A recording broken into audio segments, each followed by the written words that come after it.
धैर्य होना बहुत ही आवश्यक है, क्योंकि कहा भी जाता है जितना बड़ा धैर्य होगा उतनी बड़ी सफलता होगी। लगातार हम लोगों को कहीं न कहीं एक कहानियां लगातार शेयर किया जाता है कि एक नौजवान युवक था और सफलता प्राप्त करना चाहता था। सफलता की खोज में दर दर भटकता रहता था और किसी पहुंचे हुए महात्मा के पास पहुंचते हैं और सफलता का राज जानने का प्रयास करते हैं। और महात्मा ने बताया कि आप मंत्र तो जरूर मिल जाएगा, लेकिन आपको धैर्य रखना पड़ेगा। तो बिल्कुल उस बात को मानते हुए बोला, बिल्कुल महात्मा जी मैं धैर्य रखने के लिए तैयार हूं, लेकिन आप मुझे वो मंत्र बताइए, वो मंत्र है क्या। महात्मा जी ने मंत्र बताया कि ले जाओ ये मंत्र, और आप इस मंत्र के माध्यम से जो भी वस्तु को जिस भी वस्तु में आप परिवर्तित करना चाहेंगे वो हो जाएगा। साथियों, मंत्र लेकर आए घर पे और मिट्टी का ढेर लगाए और मंत्र का जाप करना शुरू किए पूरे एक्साइटेड के साथ कि हे मिट्टी तू सोना हो जा। लगातार एक्साइटमेंट के साथ लगातार इस मंत्र का जाप करते रहे और धीरे धीरे 2 दिन 4 दिन 5 दिन बीतता रहा और धीरे धीरे एक्साइटमेंट उनका कहीं न कहीं डाउन होता चला गया।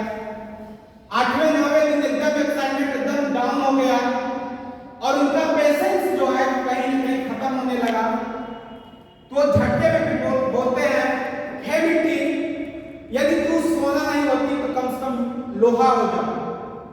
साथियों, उसी पल में पूरी की पूरी मिट्टी का ढेर लोहे में बदल गया। साथियों, मैं आप लोगों से जानना चाहता हूं, क्या बाबा जी के मंत्र में कोई कमी था? यदि कमी होता तो आप बताइए, कभी क्या मिट्टी लोहे में परिवर्तित हो सकती है? इसका मतलब है मंत्र तो बिल्कुल सही था, फर्क इतना था कि वो धैर्य नहीं रख पाए।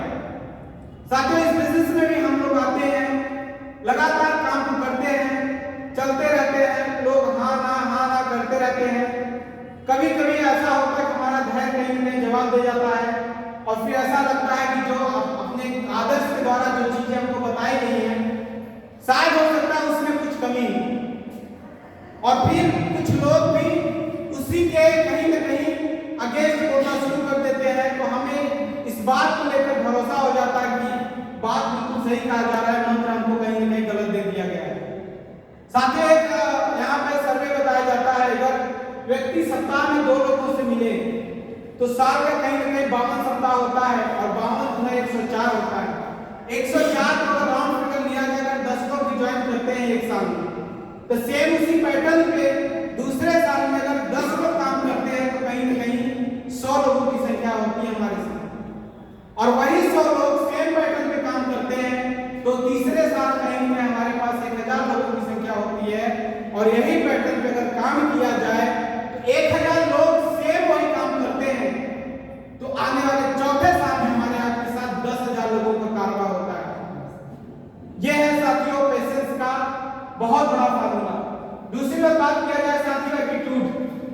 इस बिजनेस में एटीट्यूड भी बहुत बड़ा फैक्टर है, क्योंकि हमें आपको कितनी बड़ी सफलता मिलेगी ये हमारे आपके नजरिए पर निर्भर करता है। या बिजनेस किसी को फंसाने का लगता है तो किसी को लगता है जीवन बदलने का, किसी को लगता है ये टोपी पहनाने का है तो किसी को कुछ लगता है। ये नजरिए की बात होती है। ये दुनिया देखा जाए तरीके से गुरु जी द्वारा बताया जाता है